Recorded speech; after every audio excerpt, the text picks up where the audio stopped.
Hello everyone, welcome back to my workshop. I'm happy to have you here. I know it's been a while since I recorded a video, but I'm back. And I'm sitting right on top of brand new bag of coal. It's high quality black coal that we are gonna be using today. And what for exactly we need this high quality black coal? For trying out one of the most difficult and most interesting parts of blacksmithing. Yes, I'm talking about forge welding. But first of all, I want to show you a little improvement in my smithy, and also I want to fix my forge because right now it's made out of two metal sheets. Between those sheets there is a gap, and through this gap my coal is falling on the floor all the time. And here's the upgrade, so now I can gladly grab that crank and toss it as far as I am able to.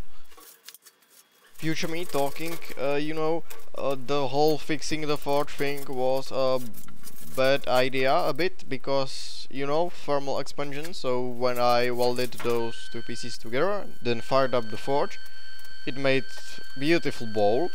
So yes, the coal is not falling out anymore, but I wanted a forge, not a bowl. So next time maybe it's a better idea to weld them to the frame, not together. So the forge welding. What are we gonna forge weld? Yeah, I decided for Damascus. I know, it's hard to make, right? But it's a great challenge, I want to try it, and also it looks cool. And now switching to Czech language with subtitles for authenticity. Nevím z jakého auta, je to pružina z auta, zadního tlumiče, tu rozkoveme, děláte si srandu. Někdo musí začít křovino řezit. Great, so I'm gonna forge out the spring into 3 pieces and also cut the file into 3 pieces. But first of all I will go and kill the guy with the chainsaw. I mean, guy that is using the chainsaw.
You know, spring steel, it's great material, it's flexible, surprisingly, and that comes with high resistance to material fatigue, which means that you can shape it in more brutal ways than normal steel, and also you can forge it in lower temperatures and it won't crack. In fact, it has got only one weakness, but a fatal one.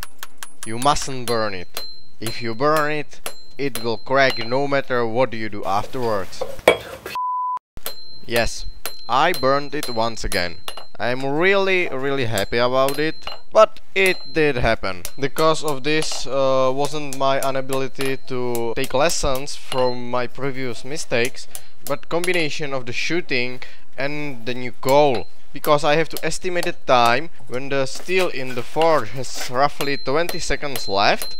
Then I rush to my camera, turn it on, rush back to my forge, take the steel out and start forging. Although there are those inconveniences accompanying the coal switch, I am really content with the coal itself, mainly because of its long smoldering time. The old coal went out after about 15 minutes unattended. This one I have to pile it up, but after that it will last like 1.5 hours, maybe 2 hours, and I really like it. I grind a lot. I sometimes want to eat something, so it's great. I'm not forced to make the fire again and again and again. Okay, first piece is forged out. I used the file piece as a measuring unit, as the size of the file is the limiting factor, so the spring piece should be bigger to allow me using as much of the file as possible and not waste much of it on grinding, trimming and stuff like that. As you saw before, the first piece is made out of the front piece that broke off and I burned the stock. So I have to cut the burnt part away because the part will introduce thousands of small invisible cracks and I don't want to introduce them into the Damascus. So I will cut the burnt piece off, but I will do it off screen. Also I will charge my camera because it's running low, and I will also forge out the remaining two pieces. It's the same process as the first one, but hopefully I won't burn it again. As I won't be recording it, I will have much more control and I will be more focused on the work. So I hope it will turn out great. Okay, see you in a second.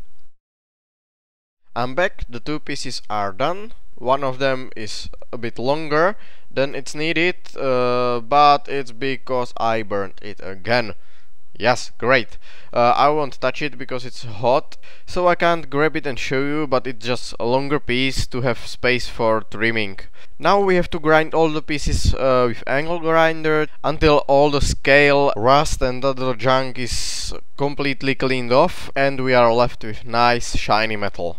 We will do the same thing with the rasp also, because although there is no rust or scale, there is oxidation layer, so it's better to clean them off than leaving them as they are and then having a failed forge weld. And after all of that cleaning, we will weld those pieces into a nice billet.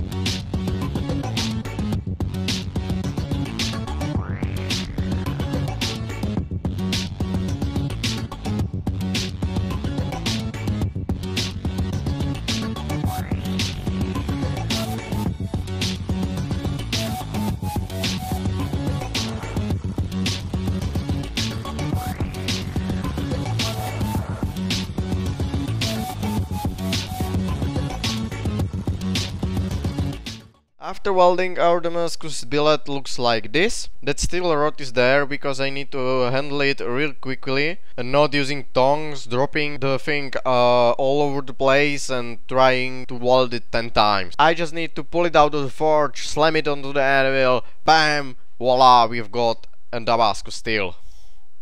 Hopefully. With other types of steel it's less dramatic, but with the spring steel I have really tight window of the temperature that is high enough to weld, but not too high to create cracks in the spring steel.